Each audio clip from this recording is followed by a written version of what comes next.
Hey, good morning, leaders. I'm so happy to come and spend a little time with you guys. I want to start to give you a little bit more content on video at the beginning of each week. And mainly the purpose is to just kind of share what's on on my mind. I want to affirm you guys, and I think communication can never be done not enough. So I want to work on more communication with you guys. So, guys, I am really excited. I really think the time is now for us as a team. It is now for us as a community, and it's now for us as individuals and our family. So, with that said, I want us as leaders to really get into a growth mode of thinking. And I think a lot of times, I know with the move and the pandemic, it can be easy to default to a scarcity uh, thinking pattern as leaders, and cutting and slashing and how can we save money, very defensive kind of approach to our business. Well, that is not going to work. And if we are going to achieve our vision, our rediscover vision, and 40% wellness services, 60% insurance services, sabbatical, you know, all the great things that we've talked about, we have to really do it through phenomenal people and our phenomenal team. I was impacted, Melissa and I have been starting to read When It Works, Succeed at Life, and I could really see Melissa, particularly, she was really identifying with Megan, and just she's got, I think, 5 children, and she's the CEO of Michael Hyatt and Company, and just how that she has done it in an intentional way, and the whole Michael Hyatt organization is done in an intentional way, just as we saw in the video at the last leadership meeting, in terms of building a role and an organization that allows you to succeed, at work and at home. And that's what I want for you guys. And I know that's what you guys want. And we can do it. So, with that said, just looking back a little bit, we've done a great job. We have a great team. We really built a great culture and organization. Um, we love each other. We have done a lot of things much better than other organizations, in many ways. And guys, we want to respect the past, and we've done a great job. With that said, going forward, I really think the opportunity lies in being much more intentional about growth. That's the words we speak to the team. That is our ability to take the self-discipline to get organized and focused, particularly using a great tool, the Full Focus Planner. That means, really laying out a budget that we really follow the budget. I mean, we are saying, how can we hit 1,400 units? Do we need to expand hours in the evening? Do we need to open on Saturday? Do we need to hire more people? How can we get to 5 units per hour? I saw we're at like 3.7 in the last dashboard metrics per hour, way down.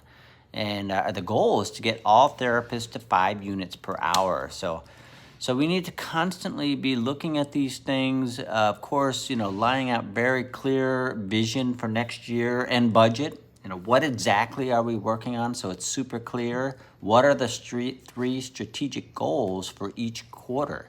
And making sure we are tracking to hit those goals. And of course, guys, as we help our team, as we listen to our team, as we empower them, as we give them tools and we help them thrive, they are forever grateful. And that's why I'm doing this with you this morning, because I can step up my game as I lead you guys. And so I did a recent calculation in my podcast or my blog. called Leading Yourself and Quantifying the Value of Your Time. And as I calculated the value of my time, it was, basically our annual revenues divided by number of days worked, divided by hours per day. It was $811 per hour.